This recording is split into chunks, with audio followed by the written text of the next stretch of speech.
Welcome to this evening's presentation and for braving the elements this evening to be here. I do appreciate it. I want to talk about a local hero from the Civil War that I don't think anybody's heard of, that we've forgotten about in Quoin, which is something that we need to think about going forward, how we remember people who contributed so much to our community. But in particular, I want to talk about a gentleman by the name of Carlton Ward. And first off, I want to talk about why or how he came into my line of sight.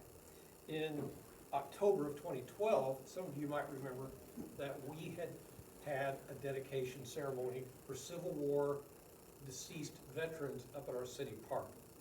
And it was a monument that was put up with the names of 100 deceased soldiers from Quoin, or I should say Perry County, who lost their lives during the Civil War. About 500 men joined the Union Army during, 500 men from Perry County joined the Union Army during the Civil War. When you think about 100 of those 500 not coming back, that's a 20% fatality rate. Now, I think in anybody's book, they would tell you if a military unit went out and had 20% casualties, killed, wounded, captured, missing, that's an enormous casualty rate. But if you think about 20% death rate, your chances of 1 in 5 not coming back, whether you were killed in action, wounded and died later, which did happen certainly, but during the Civil War in particular, because of the poor knowledge about sanitary practices, it was not unusual that more men died of disease than died of battlefield wounds. You're going to hear me talk about the 12th Illinois Volunteer Infantry Regiment quite a bit. In that group, as many died of disease as died of battlefield injuries. So it was quite common. Anyway, at this memorial dedication at Kai City Park, we had the Civil War reenactors and the cannons and the muskets were firing, but at one point somebody said something about a guy named Carlton Ward, and he fell at the moment of victory. And I thought, he did what? What is that? This was new to me. The other interesting part was at the conclusion of this ceremony, somebody hollered, "Look up!" And we all looked up, and 2 bald eagles were circling over the park. And you talk about you talk about a touching moment in our history, and a kind of a reminder of what it was all about. It was really quite a coincidence that these eagles would be circling over our park right at that particular moment. It was very telling. Carlton Ward is, in my estimation, a study in leadership. He is a study in community building. He is certainly a remarkable figure in heroism. But we need to kind of reacquaint with him. He was born, actually, in Scipio, New York, here. It's in the Finger Lakes area. And he was born on March 21st, 1831. His parents, Alva and Priscilla Ward, actually had 8 children. Now, some of you might be familiar with another of their family members, a gentleman by the name of John Branch Ward, or J.B. Ward, who a school in Quoin was named after. And it was there at the north end of Kai City Park. I went to school at J.B. Ward Grade School. It stood there for years and finally collapsed in on itself probably 25 years ago. But anyway, so he was Guy was known as this sounds trite in this day and age, but he was a good boy. He was smart. He was studious. When his parents asked him to do something, by golly, he did it. He was just. This is the material I wrote, and it's on file at the library. But in that, I said, he's a little bit like, I think, what they used to say about George Bailey in It's a Wonderful Life. He was born, grown up, I think that's how Guy Carlton Ward probably was in his early days. Around remember he was born in 1830, around 1840, 1845, the family moved to Cincinnati. And, hi. Sorry. You're all right. And I think they probably went there in search of as many did, of economic growth, you know, and making a better life for themselves. There were three things that happened to Guy Carlton Ward when he was in Cincinnati. The first thing that happened to him was he became an apprentice house mason under a guy named John Earhart. That was about a 5-year apprenticeship. And at the end of that apprenticeship, he had acquired all the skills of bricklaying and cement work and sheetrocking and everything that went in with masonry in the home. And at that point, then he and John Earhart went into business with each other. And probably after a couple, 3 years, the business failed. I don't know why. The only literature I've been able to find is it was John Earhart's fault, and that nothing with the failure of the business attached to Guy Carlton Ward. That's the first thing that happened to him. The second thing that happened to him was he became a Mason. He became a Freemason. And this was his first exposure to any organization that would challenge and help to grow his leadership capabilities. It was something that Freemasonry was something that stayed with him for the rest of his life.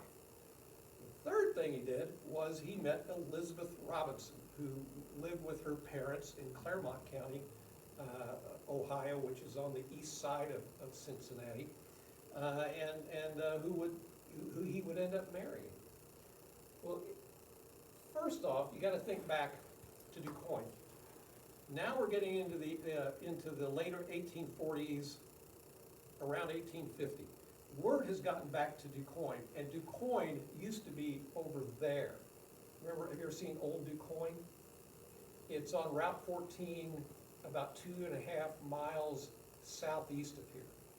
Word came back to DuQuoin that the Illinois Central Railroad right-of-way was coming through over here. And as the community leaders weighed the advantages, they decided they're going to pick up the whole town and move it over here. And that's what they started to do. And so most of the houses were either loaded up, lifted, or dug underneath, placed on wagons, and carried over here by horse or ox. Ox-pulled wagons. Or, and that's, I still can't believe this, they put logs under the house and would roll the house, drag the house, and as it got to the end of a log, they'd take that log and put it in front, and they would, and they literally rolled buildings over here. And the last building in DuQuoin that was rolled over here just burned down in 2010. It was the old Flant's house behind the Oddfellows building. That was the last of the houses that survived Old DuQuoin and that came over to here. So, for whatever reason, the family, lock, stock, and barrel, they picked up from Cincinnati and they moved to DuQuoin. And you got all these houses and buildings that are rumbling 2.5 miles. Do you think a house mason would be of value in a town like that? The minute he set foot in this town, he had to have been, had all the work that he could possibly ask for. Now we're getting into the period around 1853, 1854, 1855, and DuQuoin's kind of an informal birth date, if you will, founding date is in September of 1853. It coincided with the shift of the town from over there to its current location, and the city park was kind of the central part of that. And one of the town's founders, Chester Keyes, his home still stands on North Washington Street. It's in bad shape, but it still stands. And that was the center of the town, and then we were astride the Illinois Central Railroad. And Alva and Priscilla Ward, they all loaded up and came to DuQuoin. And Guy went to work and immediately reconnected with the Masonic Lodge here in DuQuoin. More leadership development for him. Was doing great work, profitable work, and the town recognized his growing leadership skills and his abilities and his interpersonal skills. And he was elected as a member of the village board at the time, a five-man village board. And then he was elected president of that board. Now, that's before we had mayors and, before DuQuoin really wasn't incorporated as a community until 1871. It's not beyond the pale of consideration to think that Guy Carlton Ward was one of our first de facto mayors. He's a significant part, and I consider him to be a founding father of our community. So he's busy, he's thriving, he's prosperous, he's a respected member of the community, he's becoming more and more integral in the Masonic Lodge, and it's not very long and he becomes the master of the lodge, the head of the lodge. And Freemasonry then was a really big organization. It had a lot of clout in a community. And then Elizabeth comes, and they marry in 1857. And boy, he's married the girl of his dreams, and he's respected in the community, and he's a skilled tradesman. It can't get any better, and it didn't. In late 1858, Elizabeth and Guy, Elizabeth gave birth to their daughter, Anna Cora. Anna Cora lived for 8 months and died in early 1859.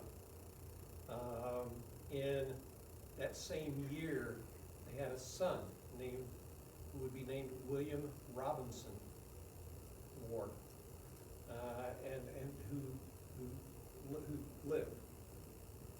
And you hope that maybe he was called Willie Post. There was a minister at the Presbyterian Church that Guy Carlton Ward befriended, whose name was William Post, and so the nickname for his son was Willie Post. And you would hope that Willie Post's birth and survival would have assuaged some of the agony of losing Anna Cora. In 1860, Elizabeth contracts what was then called consumption, what we know today as tuberculosis. She died in March of 1861. And so now, Guy Ward has a 2-year-old son and a wife and a deceased wife and a daughter. A month later, Fort Sumter is shelled. Abraham Lincoln is now our president, all kind of in the same month that Elizabeth died. Is the Union coming apart? And Abraham Lincoln, with the shelling of Fort Sumter and the beginning of secession of the southern states, calls for 75,000 volunteers for 3-month enlistments and to address the secession and what was going to it wasn't going to be a long war, it would be a short war, and a few battles, and then we'll be done with it. So we need 75,000. Charles Brookings from DuQuoin, Stephen Wetmore, who's an interesting character by himself, and Guy Ward banded together and began recruiting, and they pulled together 120 Perry County men, primarily DuQuoin, but also Pinckneyville, Tamaroa, what they called Galum, or just in Perry County according to the roster. But they formed a unit of 120. They were lauded in town, and for their bravery and their courage in going to stand up to the secession. Excuse me.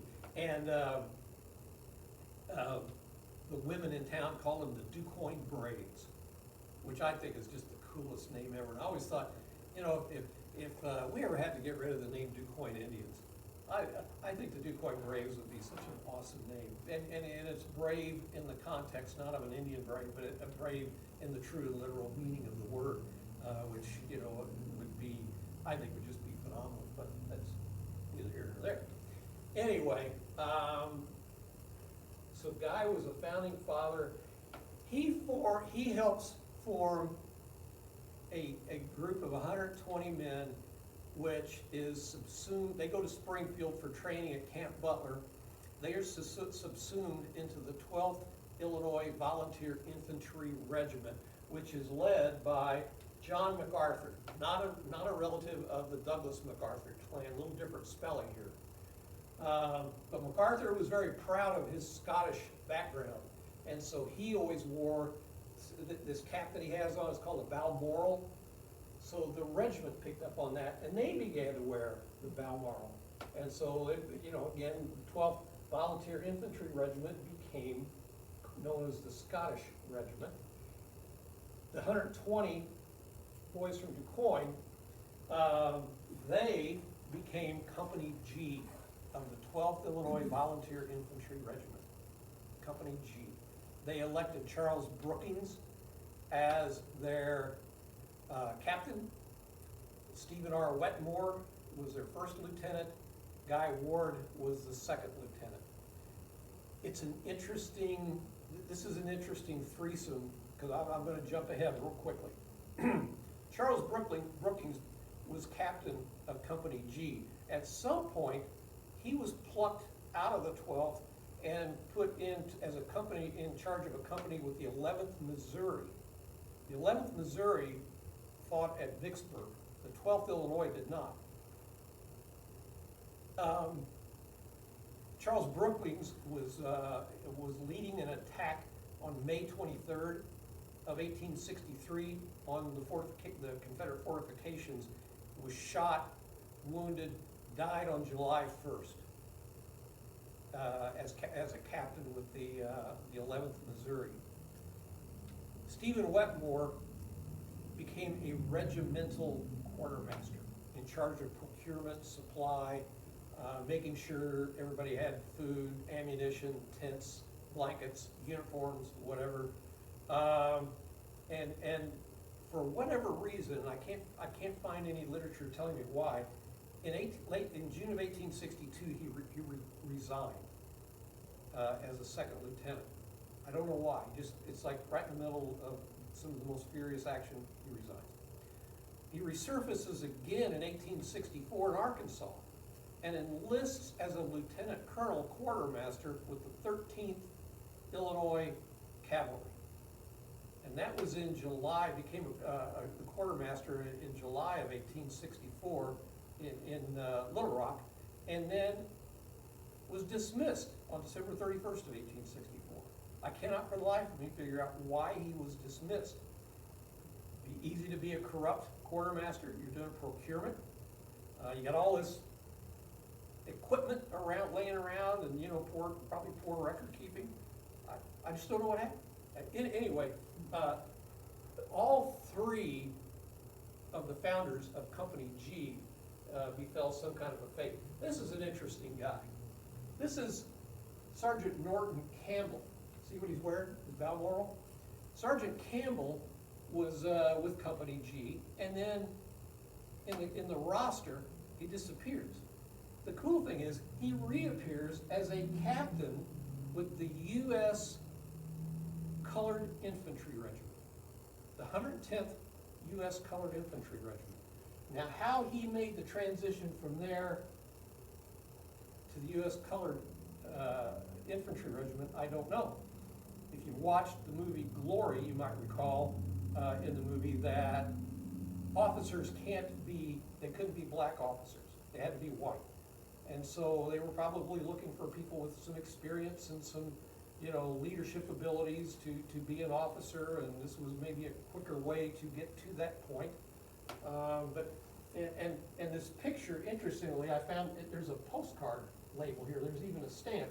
Yours, Norton W. Campbell, Captain, 110th USCI, Quoin, Illinois. So this was a postcard that he had sent somewhere. Company G had some other interesting people with it. Two in particular were a father and son.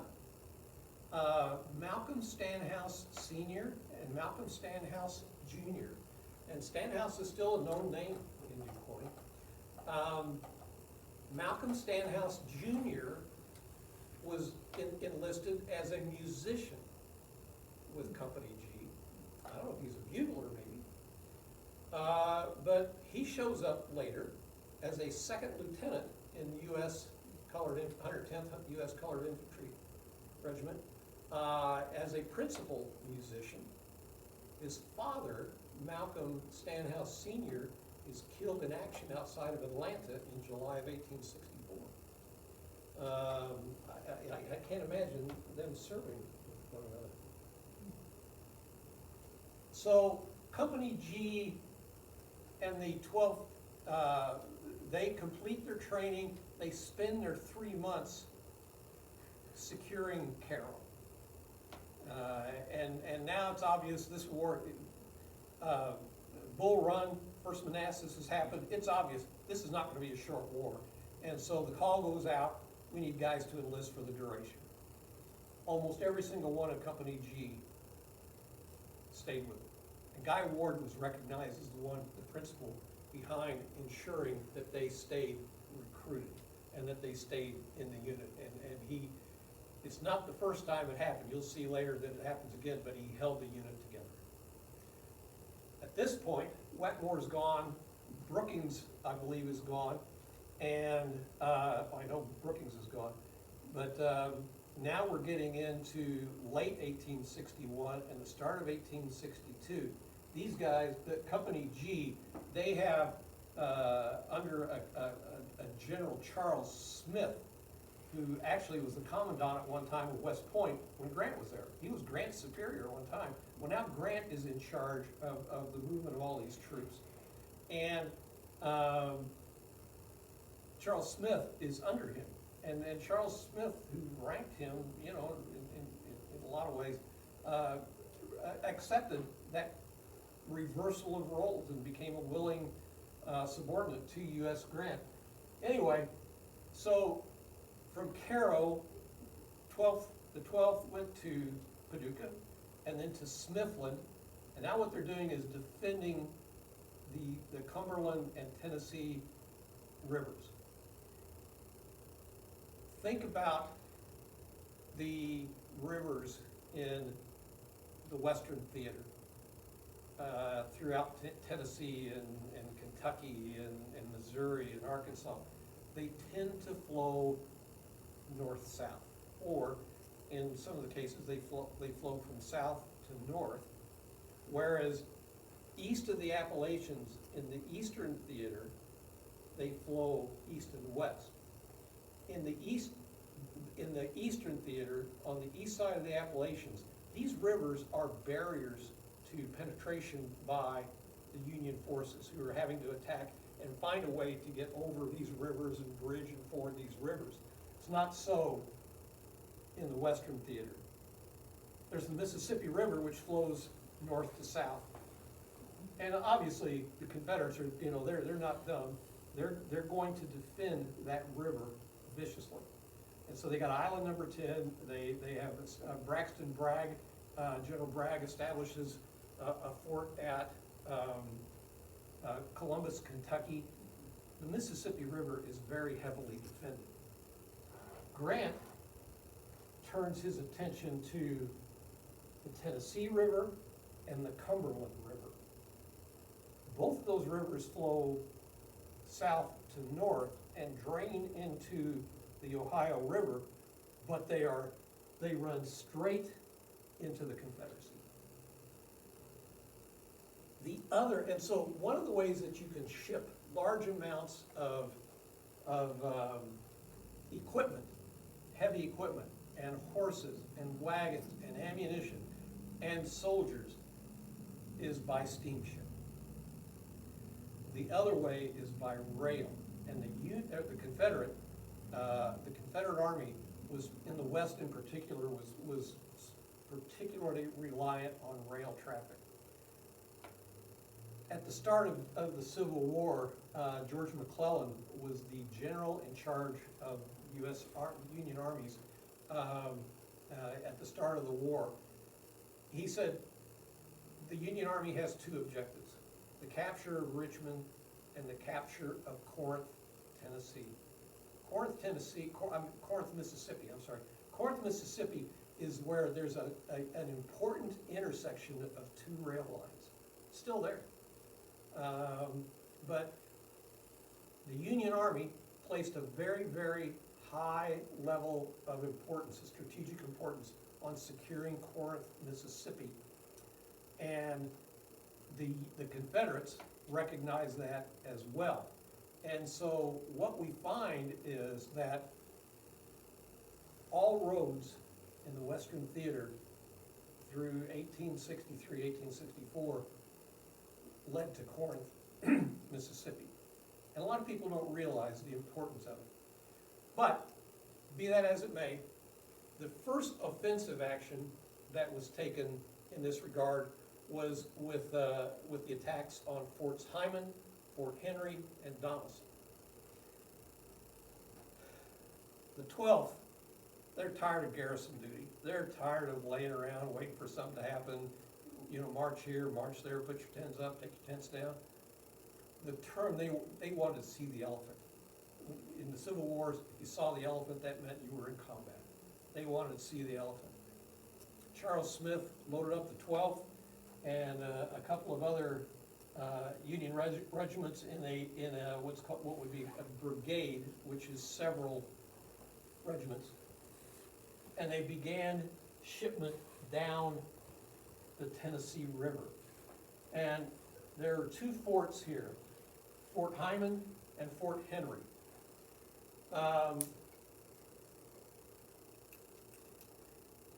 So although the river is flowing this way, they're using steamships to travel down. They get about 3 miles north of Fort Heiman, which is a relatively small fort, and Charles Smith, you can see his name here, they unload, they drop all their equipment at this unloading point about 3 miles north of Fort Heiman, and they march down. Now they're wanting action. They're tired of standing around and marching around in circles, but they're not accommodated. The Confederates see this coming and say, we can't defend against this. And so the Confederates bug out. They head south. At the same time, troops are unloading on the east side of the Tennessee River at Fort Henry. Now, Fort Henry is a different cookie. There's about 2,300 Confederate troops there, and a lot of cannons directed downriver. Remember, they're shooting up in this direction. Gunboats, so the troops unload, start their way down. Gunboats come down and begin firing very effectively on Fort Henry. Now, General Tillman, who's kind of the pride of Paducah, Kentucky, this is a very effective gunboat assault, and they really beat this Fort Henry up. And so Tillman recognizes that Union cavalry and Union soldiers are coming this way. By the way, this is land between the lakes area, where we're at now. And he said, I gotta get these soldiers out of here or they're gonna get trapped. We're gonna lose 2,300 Confederate soldiers if I don't get them out of here. He makes the decision to abandon Fort Henry and begins the trek with his soldiers down to Fort Donelson, 12 miles off in this direction. It is the weather at that time has been surprisingly good. By the way, you don't see Fort Henry anymore because it's underwater with Kentucky Lake. Fort Heiman, there's a little bit of a few little entrenchment areas, but there's not much left of Fort Heiman. But a lot of this area that we're talking about now is underwater. These are little backwaters. This is the hike that they had to make to get down to Fort Donelson. And this is the Cumberland River. This is in February, early February of 1862. Weather's been great. Wow, this weather's terrific. I play golf in that weather. They get it. The Union troops arrive and they begin pursuing the Confederates, and all of a sudden, old man winter hits. Temperatures drop, there's sleet, there's snow. Where's all their tents and their blankets and their equipment? It's 3 miles up the river, remember that? They would not get that equipment for another 17 days.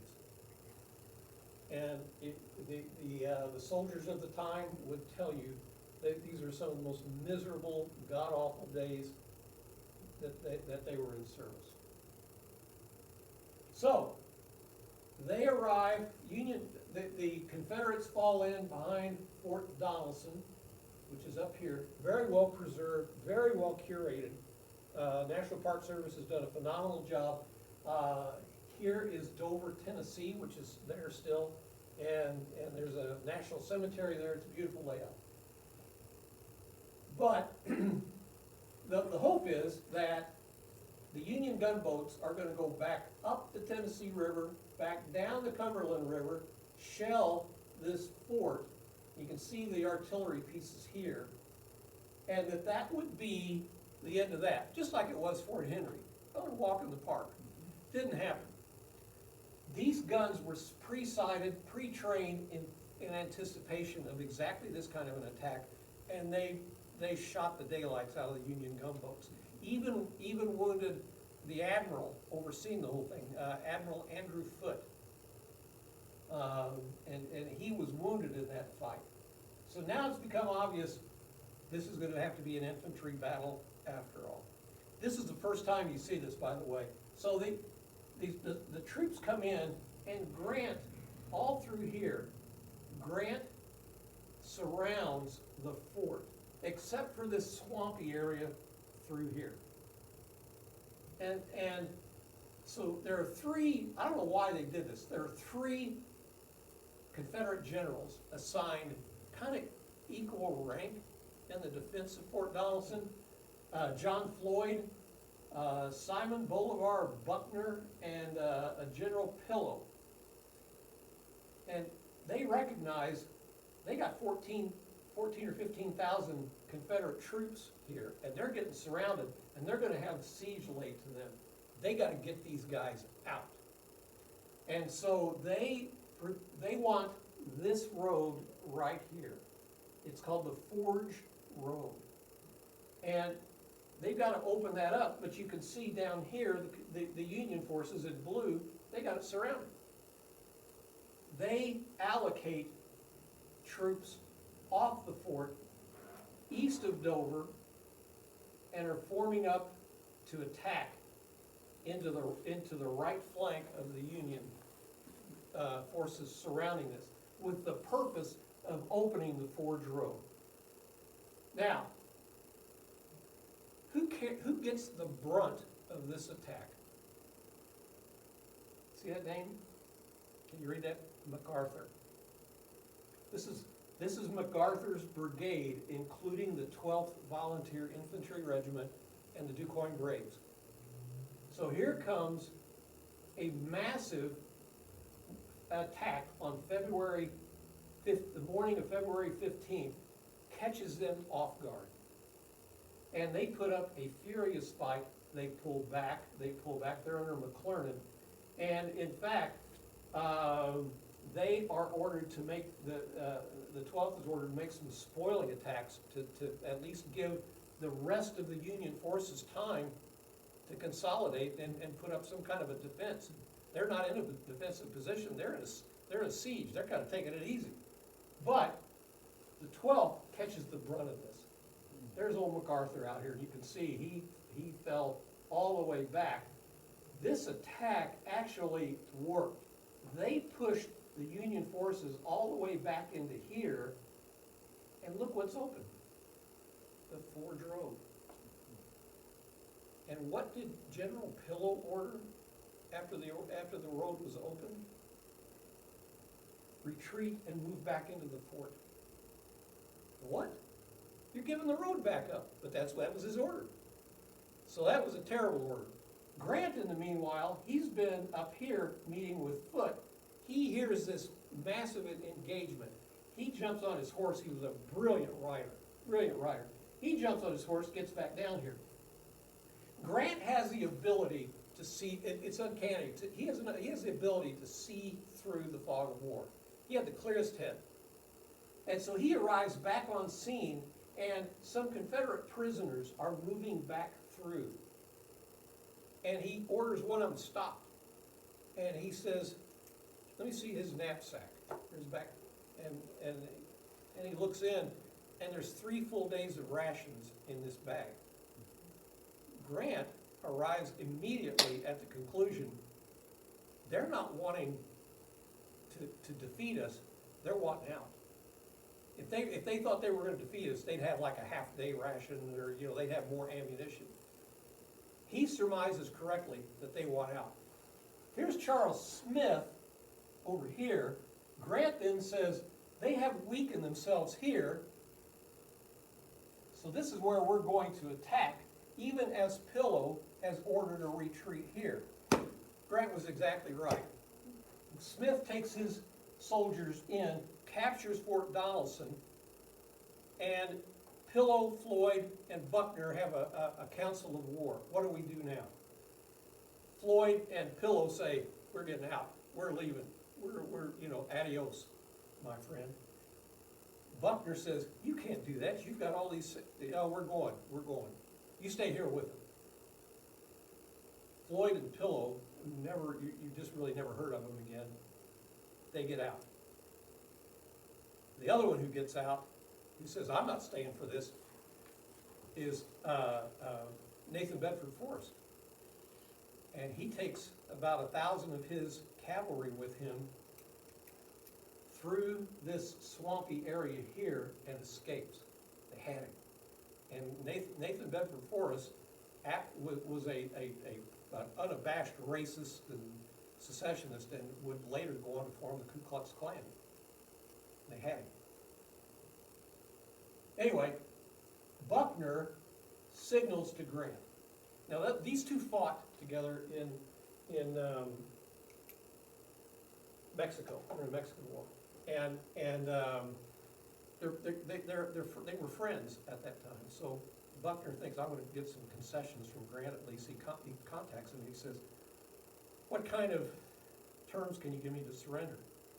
And Grant says, I have nothing to offer but unconditional and complete surrender, or I'll immediately overrun your works. Grant became known as unconditional surrender Grant, and there was an artist picture of him with a cigar in his mouth. Fans from across the nation had seen that picture with the cigar. He got 5,000 cigars in the mail from his fans. He died of throat cancer several years later. So, the 12th, and I'll add this, Guy Carlton Ward was noted by MacArthur and by Stephen Wetmore as being, it was the quartermaster, but was commended by them by name for his ability to keep unit cohesion. He kept the Company G together. And a lot of times when there was flight and fear would be just contagious, holding your unit together was the strongest form of leadership. It kept them ready and capable of further fighting. So, they capture 13,000 Confederates. Company G and the 12th are shipped to Clarksville, Tennessee, then to Nashville, and then back to Clarksville. And then they are loaded up and they are shipped to, to a place called Pittsburgh Landing in Tennessee, which is on the Tennessee River. And this is about 20 miles north of Corinth, Mississippi. Grant is bringing his troops in. The general in charge is a guy named Albert Sidney Johnston of the Confederates. Albert Sidney Johnston was considered to be This is before the eminence of the evolution of Robert E. Lee, but at the time, Albert Sidney Johnston was considered to be the very best Confederate general in the rebel army. But he's at Corinth, and he's fully aware that these units are gathering at Pittsburgh Landing, and all they're gonna do is get stronger. And he doesn't have enough troops on hand to fight a massed Union army that he knows is converging. Sherman, General Sherman is there, Grant is in the area.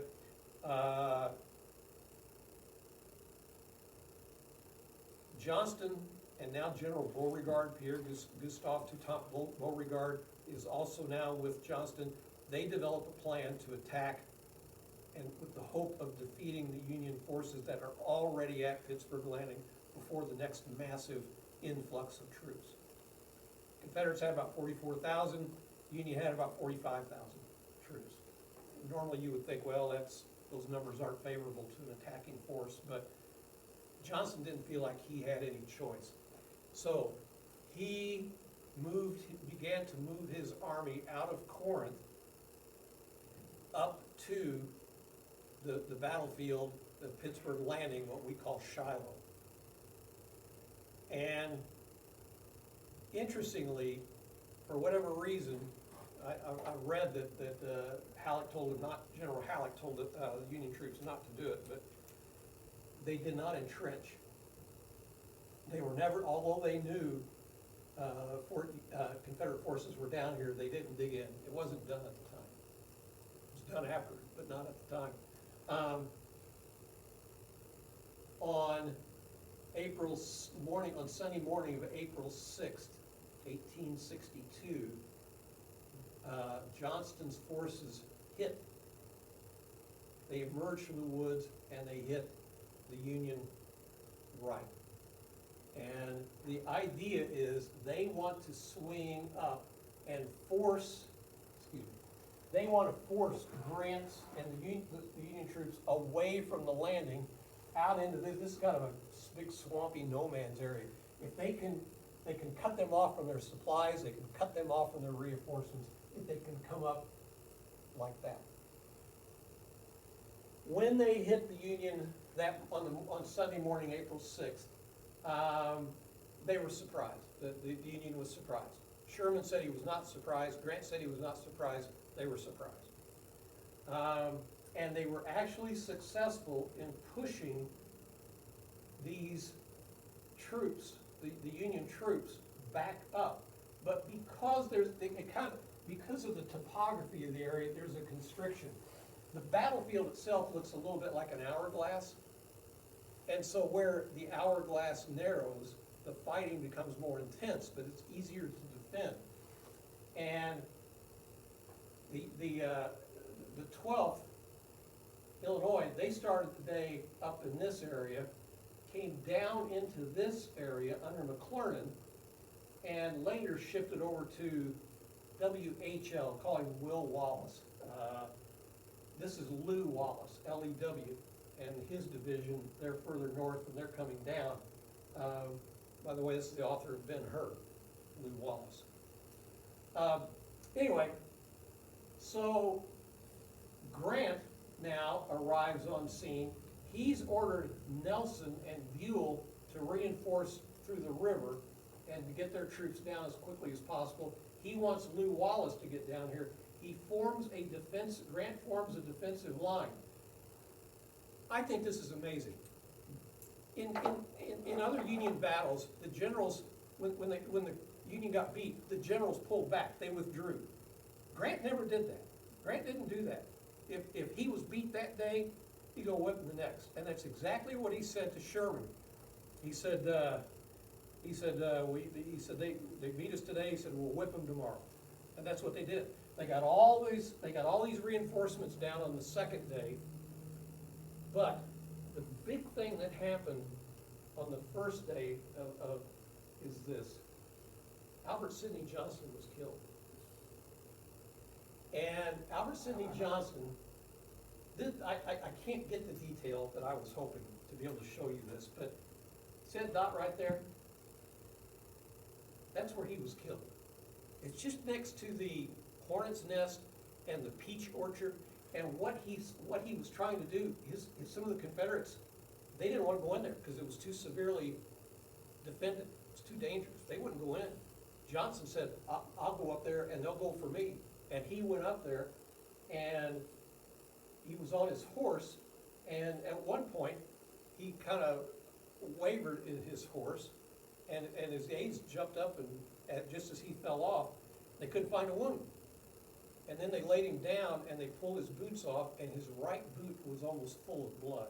He had been shot in the back of his right leg, probably by a spent bullet, and he didn't feel it because of a previous injury he had to that nerve that feeds into that area.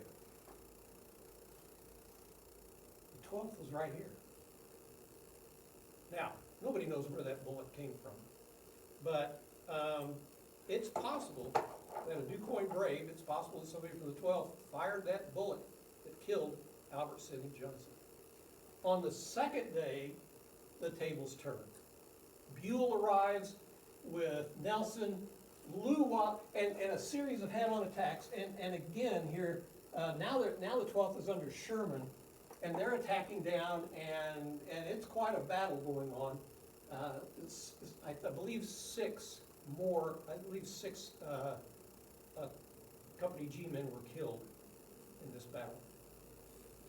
Lew Wallace did the interesting thing. All these were head-on charges. Lew Wallace said, forget that, I'm going around. And he attacked into the side of Braxton Bragg, causing him to pull back, caused Polk to pull back, and with the demoralization of losing Johnston, and with they're outnumbered, they're massively outnumbered, they're hungry, they're running out of ammunition. Beauregard, who's second in command, at 3 p.m. on Monday, April 7th, 1862, he says, enough, we're pulling back. And some of the generals complained, but it's obvious that they are losing this fight now. That Grant was correct. We a tough day today, but we'll whip them tomorrow, and that's exactly what happened. So, this is a telling line, I think. An Illinois soldier at Shiloh was quoted as saying, the swish of canister and the droning of musket balls began to give us a new experience. We began to realize that we were earning our $13 a month. By the way, this is Dan Sickles' leg. I don't know if you ever see that. He lost his leg by a cannonball in Gettysburg. That's on display at the Walter Reed Army Hospital Museum. So, we find ourselves now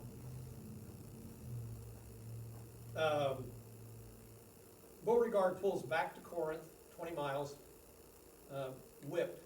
He's had 20,000+ casualties. He's badly reduced.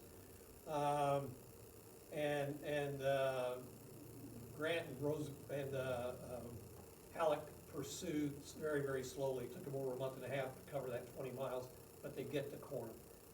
Corinth, Beauregard says, this place is a hellhole. It's full of insects, it's full of disease, the water is unfit to drink. We can't defend this place, and especially against these numbers that are coming at us. He orders the Confederates out of Corinth, and the Confederate leadership, the president, they're just horrified. They're absolutely horrified that he would leave Corinth without a fight, but he did. And so the Union Army marches in basically and captures Corinth with very few shots fired.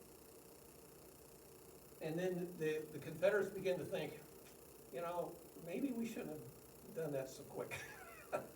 And we're going to form up another army under a kind of a political general named Earl Van Dorn. Earl Van Dorn, by the way, 8 months after this, was shot and killed by a doctor for messing around with the doctor's wife in Tennessee, so it wasn't of the highest moral value.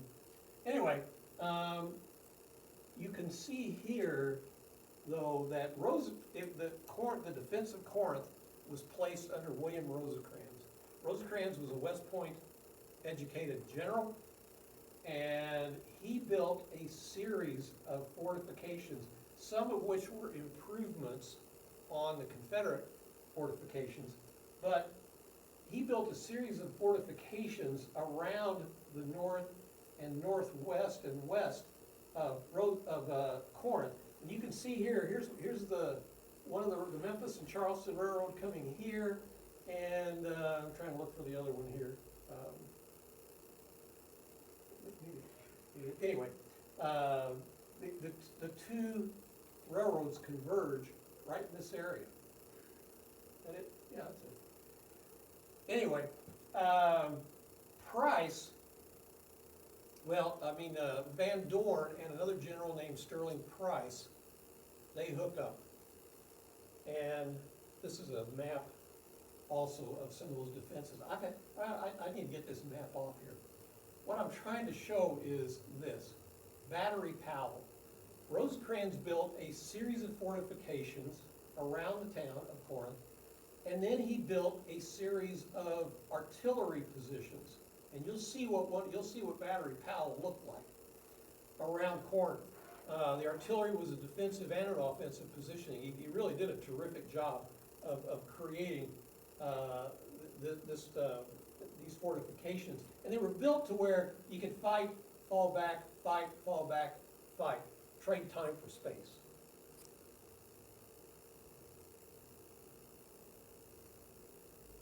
So, let me check something here. So, the 12th Illinois, under MacArthur, you can see MacArthur here, began the first day of battle on October 3rd down here. And this was the direction, this was the flow of that first day on October 3rd. And Van Dorn was trying to force his way into Corinth from west to east. It was a near thing, but he was not successful. And so he figures, remember Grant's thinking, he figures that, well, they got to be weak over here. So in the meantime, over the night of the 3rd into the 4th, soldiers and units are transferred out of here over to here to defend across this area. And right here, this is a lot of focus. This is the name of Mercy, M-E-R-S-E-Y. August Mercy is a colonel. This is a brigade that he has been assigned, including, on top is the 9th Illinois, in the center is the 12th Illinois, and here is the 81st Ohio. These also are, I think, the 52nd and 56th Illinois. On October 4th, the Confederates test the Union center and are unsuccessful. And then they shift over to Battery Powell, here. And again, dadgummit, just when, at Fort Donelson, when the big attack came, who'd they hit? The 12th. At the heat of Shiloh, who'd they hit? The 12th. They were right there when Johnson was killed. Look where the 12th is here, right behind Battery Powell, in defense of Battery Powell. And they're going to get hit again. I mean, it's just like, I just look at the draw or whatever, but it's just, they were just, it's like they were just always there in the thick of it. So the 12th, including the Quoin Braves, they're right here on October 4th. This is what Battery Powell looked like. This little notch in this, all this weaving and everything, this is what the battery looked like. They were firing out in this direction. And you can see what few trees are left are bullet riddled, full of shot. They're a mess. But this is the direction from which the Confederates attacked Battery Powell on October 4th. This is where it gets really interesting. Battery Powell is attacked from the north by the South, and they are actually, this is a group of Missouri artillerists. I think the 1st Missouri Artillery. They're driven off that position. They've got their horses and traces and their wagons and caissons behind the artillery position. These horses are getting shot. They're getting artillery. These horses are in a blind panic. Right at the moment when all this is going on, these horses start running. They're running for their lives. They're crazed, and at the same time, Augustus Chetlain, who's got command of the 12th Infantry Regiment, turns to Ward and he said, "We've got to withdraw. You're now," he was a captain, he says, "now you're an acting major. You take the left half of the regiment. I'm going to take the right half. We're going to withdraw from this attack." They pull back together. Ward keeps his soldiers in line. Remember, he's really good at this. He keeps his soldiers in order. On the right, Chetlain's right, he's got these horses running through his, and they're trailing guts and blood, and they're screaming, and you know, these panic-stricken, pained horses, they're breaking up his unit cohesion. He's struggling just to keep the command in order. Guy Ward pulls his soldiers back, keeps them in order, but in the meantime, he keeps his eye on Battery Powell. The Confederates are now overrunning the position, but Ward sees a weakness. Maybe the Confederates were exhausted. Maybe their numbers were too small. Maybe they were turning the artillery pieces away from his half regiment. And when we look at the literature, it just says an attack was ordered. I don't know. I can't say with 100% confidence, but I'll give you about 90% confidence. The attack was ordered by Guy Carlton Ward. He stopped his half regiment, turned them, reoriented, got them back in order, and attacked back into Battery Powell. He was joined in that attack by the 81st Illinois, 52nd and 56th on their left. They joined in. In the meantime, Guy Carlton Ward grabs a couple of Missouri artillerists. They got nothing to do. Their guns are up there. You know, they're away from their guns. He grabs them and he takes them with him. Shows you the presence of mind the guy had. Company G and the left half of the 12th, they come up and they recapture Battery Powell. The guns are turned back on the fleeing rebels, and because he had the presence of mind to take the artillerists who knew what they were doing. According to the after-action reports, they placed 12 to 15 accurate shots into the midst of the fleeing rebels. And you think that doesn't keep them going? And just at that moment, when the attack is succeeding and the guns are being turned on the fleeing rebels and Battery Powell is secured, Guy Carlton Ward is shot in the forehead with a mini ball. A mini ball is about the size of my thumb. He's dead when he hits the ground. So, this is by the way, in Corinth, they have done a really, really good job of preserving what they can. But this is the location of Battery Powell today. The nice home that you see over there on the right is an orthopedic surgeon's home. It's just private property anymore, unfortunately, but this is the closest we could get to actually seeing Battery Powell. Captain Ward his soldiers are devastated. Word gets back to Quoin that one of their founders has fallen, and Alva loads up, gets a wagon and a horse, and he goes down to Corinth, Mississippi, and retrieves the body of his fallen son and brings him back to Quoin. I can't even imagine having to make a trip like that. He's buried today out at the Oddfellow Cemetery out here in Quoin, and this is an inscription on his grave marker. Captain Guy Carlton Ward, born in Cayuga County, New York, March 21, 1831, killed at Corinth, Mississippi, October 4th, 1862, while leading a charge with the 12th Illinois Volunteer against the Redan, the fort. He fell at the moment of victory. Remember me telling you, somebody said at the dedication of that monument, somebody said he fell at the moment of victory, and I thought, what does that mean? That's what it means. That's what it means. I counted today, these are all the men from Company G. But by the time the war was over, they had about 153 who had gone into the unit. There are 21 dead here. That's not wounded. That's not, you know, these guys didn't come back. There's 21 out of 153. The casualties of the Civil War were just horrific, and you can see, where is he at?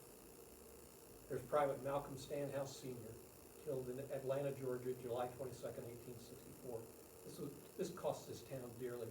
And this wasn't just all the Quoin boys that went. There were others who went in other units. The 6th Illinois Cavalry, the 31st, the 81st, you know, all the different units. But the more I learned about Guy Carlton Ward, the more he impressed me for his examples of leadership, for his examples of community, and his role in securing, again, helping to secure Corinth, Mississippi, one of the great strategic objectives of the American Civil War. And my whole point in this is to remind us of who he was. There's an old saying that nobody dies until the last time somebody says their name. And, you know, my hope is, you know, others will continue to repeat his name and mention his name and keep Guy Carlton Ward alive in our memories. So, questions? What about any connection with John A. Logan with this group, as far as, I know he recruited a lot. Yeah. Here in Southern Illinois and raised the number of. I think there were, I think in Logan's 31st Illinois Infantry Regiment out of Carbondale, there were like 116 Quoin boys who showed up for that. Like I said, that's not, this isn't all.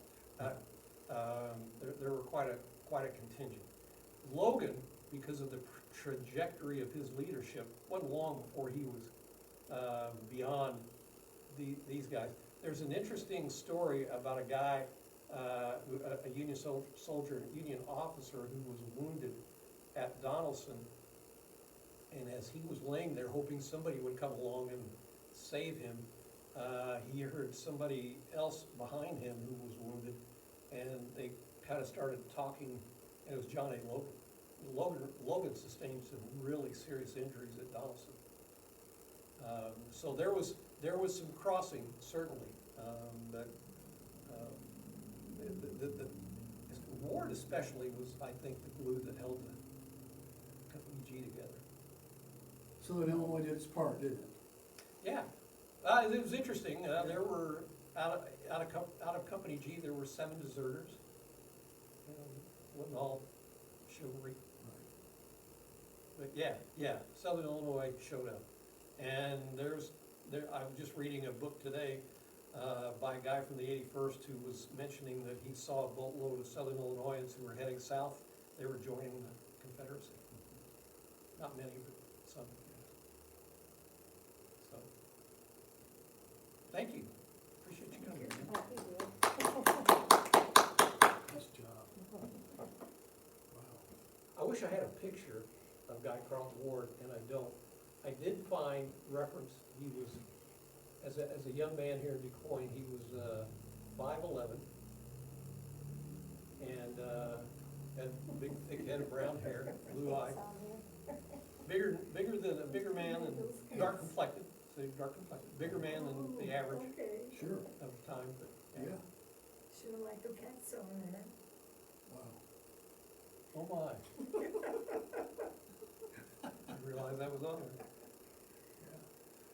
I know what, part of what you've been doing in retirement, here, Rex. Yeah, Yeah, I mean, This started when he was a kid. yeah. Heidi's husband was one I of was his, just gonna That's right. ask he you was that one of, question. Heidi's husband was one of his Boy Scout leaders. And Yes. they went to a Those bunch places, of yes. Civil War sites. And when I So seen this has this, been I going thought, on if and we got on. interested in it, Yes. doing that. Yes. we went to Shiloh, we went Yeah. to Vicksburg, Yeah, All less than high Perryville, school. Perryville, Kentucky. There were several of these places. But that you we were went all to. under high school, all your kids. Oh, we were in grade They were school, kids. yeah. I think some of them were grade school. Yeah, that's And- what I'm saying, and- they were all and under, yeah. We went in our vehicle that we took was a This is nineteen old fifty-one Hearse. Cadillac Superior hearse. And they gutted the inside, and put benches in, no, never a seatbelt. I'm gonna have to see if I can find the pictures. Oh my gosh, there's gotta be something, yeah, Heidi's husband Ed was a scoutmaster with us, Oh, out of the Army, yeah. But that's where I think I really thought, this Civil War's kinda cool. And it was a little dormant until Ken Burns' Civil War series came out That on- reignited it, on didn't it? PBS. Yeah, that really reignited it. Yeah, absolutely. And it got me interested, I read Shelby Foote's entire 3-book Yeah, series, me too. which Yeah. is, I think was just phenomenal. Yeah. But, this bit with this dedication and this thing about he fell at the moment of victory Right. was like a real eye opener for me. And when you're retired, you got the time to do it.